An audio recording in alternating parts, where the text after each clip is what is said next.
Friend, welcome my YouTube channel science deep world. आपने कभी हवाई जहाज़ से यात्रा की ही होगी या फिर चित्र में देखा होगा कि हवाई जहाज़ की खिड़कियां गोल होती हैं।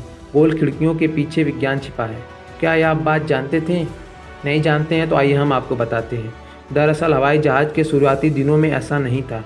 पुराने ज़माने में खिड़कियाँ चौकोर आकार की हुआ करती थी, मगर जैसे जैसे समय बीतता गया यात्रियों की संख्या बढ़ाने के लिए इसकी बनावट में कई बदलाव किए गए। इसका एक पहलू यह था कि विमान की गति को बढ़ाया गया था। इस कारण यात्रियों की सुरक्षा को ध्यान में रखा गया। इसमें खिड़कियां भी अहम भूमिका निभाती थीं।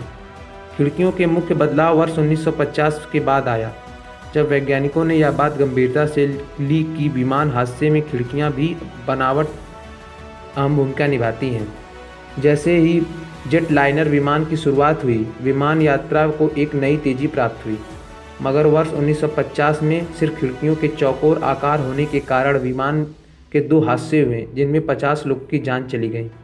उस समय इस बात को कोई मानने को तैयार ही नहीं था कि खिड़कियों की वजह से ये हुआ, मगर समय रहते इस बात को समझ लिया गया।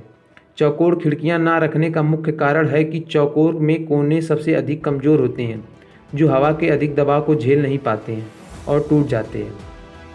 इसी के विपरीत जब हम गोल खिड़कियों पर वायु के दबाव की समीक्षा करते हैं तो इसमें हर जगह हवा का सही और बराबर दबाव पड़ता है, तो टूटने का बहुत कम लक्षण रह जाते हैं। इसलिए मुख्य रूप से सुरक्षा के कारण से हवाई जहाज़ की खिड़कियां गोल रखी जाती हैं। अगर ये जानकारी आपको अच्छी लगी हो, चैनल को सब्सक्राइब करें, लाइक करें, कमेंट करें एंड शेयर करें। Thank you.